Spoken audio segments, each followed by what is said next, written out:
Assalamualaikum warahmatullahi wabarakatuh.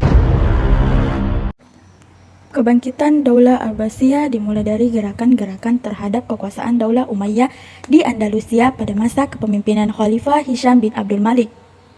Pada masa Umayyah, proses Arabisasi sangat kental dalam tumpuk kepemimpinan, kurang melibatkan kaum Mawali atau non-Arab, dan memberikan denda kepada bangsa-bangsa yang dikuasai, serta harus adanya jizyah bagi para mu'alaf, serta tidak melibatkan kaum Syiah Khawarij dalam pemerintahan. Gerakan-gerakan perlawanan terhadap Daulah Umayyah menentukan momentumnya ketika para tokoh pemprakarsa Daulah Abbasiyah Muhammad bin Ali menjadikan kota Kufah sebagai pusat diantaranya kegiatan rintisan kekuasaan yang baru. Pada masa pemerintahan dinasti Umayyah, Bani Abbas telah melakukan usaha perebutan kekuasaan. Bani Abbas telah mulai melakukan upaya perebutan kekuasaan sejak masa Khalifah Umar bin Abdul Aziz pada 717 sampai 720 Masehi berkuasa. Khalifah itu dikenal liberal dan memberikan toleransi kepada kegiatan keluarga Syiah. Gerakan itu didahului oleh saudara-saudara dari Bani Abbas seperti Ali bin Abdul bin Abbas, Muhammad serta Ibrahim al-Imam, yang semuanya mengalami kegagalan meskipun belum melakukan gerakan yang bersifat politik. Sementara itu, Ibrahim meninggal dalam penjara karena tertangkap. Setelah menjalani hukuman kurungan karena melakukan gerakan makar, barulah usaha perlawanan itu berhasil di tangan Abu Abbas setelah melakukan pembantaian terhadap seluruh Bani Umayyah, termasuk Khalifah Marwan II yang sedang berkuasa. Bentuk gerakan di bawah tanah dengan melakukan propaganda atau menyusun kekuatan secara diam-diam dengan tokoh antara lain: 1. Muhammad al-Abbas, 2. Ibrahim al-Imam, 3. Abu Muslim al-Khurasani.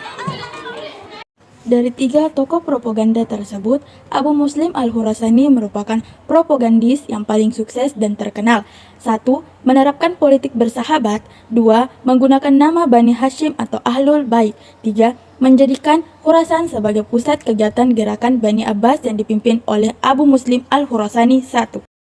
Strategi ini ternyata berhasil menghimpun kekuatan besar dan dahsyat yang tidak bisa dibendung lagi oleh golongan manapun juga.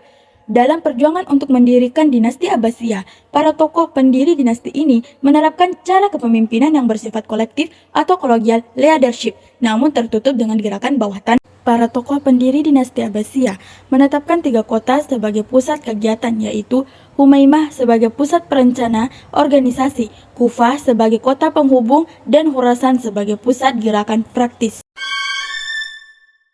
Pada masa dinasti Abbasiyah, Islam mencapai kejayaan di bidang salah satunya bidang ilmu pengetahuan. Kemajuan ilmu pengetahuan diawali dengan kegiatan menerjemahkan naskah-naskah asing, terutama dari bahasa Yunani ke bahasa Arab. Kemudian didirikan pula pusat pengembangan ilmu dan perpustakaan baik Al-Himah, serta terbentuknya mazhab-mazhab ilmu pengetahuan dan keagamaan. Pada masa kepemimpinan Khalifah Harun ar-Rasyid 786-809, pemerintahan dinasti Abbasiyah semakin gemilang. Sang Khalifah mendirikan berbagai bangunan untuk keperluan sosial seperti rumah sakit, lembaga, pendidikan, dan farmasi.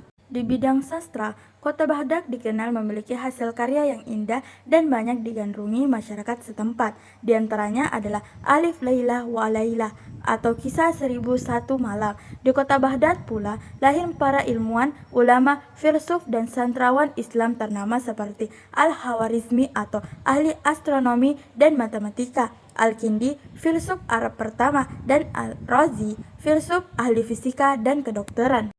Untuk semakin memajukan ilmu pengetahuan, para khalifah di masa dinasti Abbasiyah mencetuskan beberapa kebijakan, yaitu menggalang penyusun buku, menggalang penerjemahan buku-buku ilmu pengetahuan dari bahasa asing, mengaktifkan kegiatan ilmiah, mengembangkan pusat-pusat kegiatan NJN ilmu pengetahuan. Selain itu, pemerintahan juga membangun berbagai macam infrastruktur serta lembaga, termasuk lembaga pendidikan. Oleh karena itu, pada masa dinasti Abbasiyah, pendidikan dan pengajaran juga mengalami perkembangan sangat pesat.